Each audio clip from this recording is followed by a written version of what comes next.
CN It is a place haunted not so much by the ghosts of those imprisoned with ink but by the words they left behind on the walls. Deep inside the dusty bowels of Raqqa's stadium, an infamous ISIS headquarters from where the terror group is said to have plotted attacks on the Western world, are a series of makeshift cells. Some, squat toilets, have been converted into solitary confinement or torture chambers. Yet one room stands out, with names and time served etched onto the white walls, where ISIS held those they suspected of betrayal or espionage. Most eerie are a series of sentences, scrawled in English in weak ballpoint pen, just above one of the holes militants punched through the walls, allowing them to move between the rooms without using the more perilous corridors. The tiny manifesto read: "See, if you are reading this, there are 4 main reasons why you are here. 1. You did the crime and were caught red-handed. 2. Using Twitter GPS locations or leaving GPS locations upon switched upon turned on the mobile phone sick. 3. Uploading videos and photos from a sensitive Wi-Fi internet source, i.e. you need your emir's permission, which you didn't get. 4. A suspect off the street. The police have a good reason to do this. Be patient, be patient, be patient. The enemy of the Muslims, Satan, will do every whispering while you stare at the wall or the floor. Just above it is the name of Hissam al-Khwaj, killed 25,216.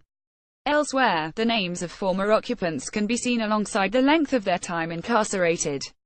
Abu Maria 113 days. Abu Hussein Dwa in Russian, writes nightmare under his name. Abu Karam, from France.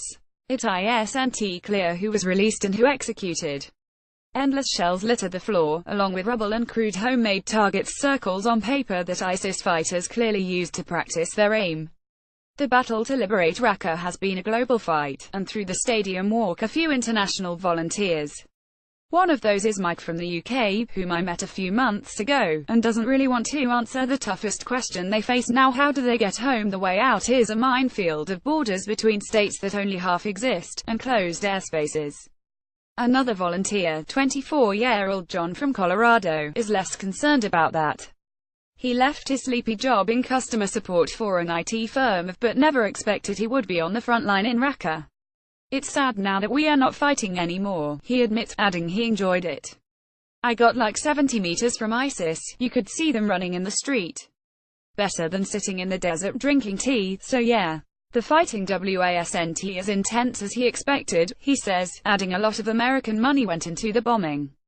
He had no military experience and doesn't intend to join on his return. I ask whether he will go back to computing. Probably not that, he replies. Down the corridor, they drag a large metal sheet away from the mouth of a deep shaft in the concrete floor. One fighter from the Syrian Democratic Forces, the US-backed group that defeated ISIS, drops a large rock down it, followed by a lit paper to show how deep this underground network runs. What is startling about Raqqa is less the destruction ISIS leave most cities in that state of repair, and the coalition bombing spared few buildings, but the utter absence of human life. Even in the old city of Mosul, Iraqis crept back in quickly even as the fighting continued. Here, there is nobody. The SDF warned locals not to return as the city is heavily mined, and that warning has been heeded.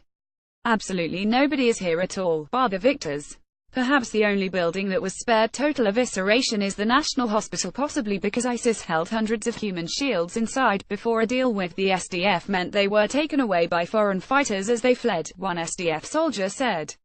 In fact, the SDF has been very speedy at collecting even ISIS bodies. We saw only one in the streets.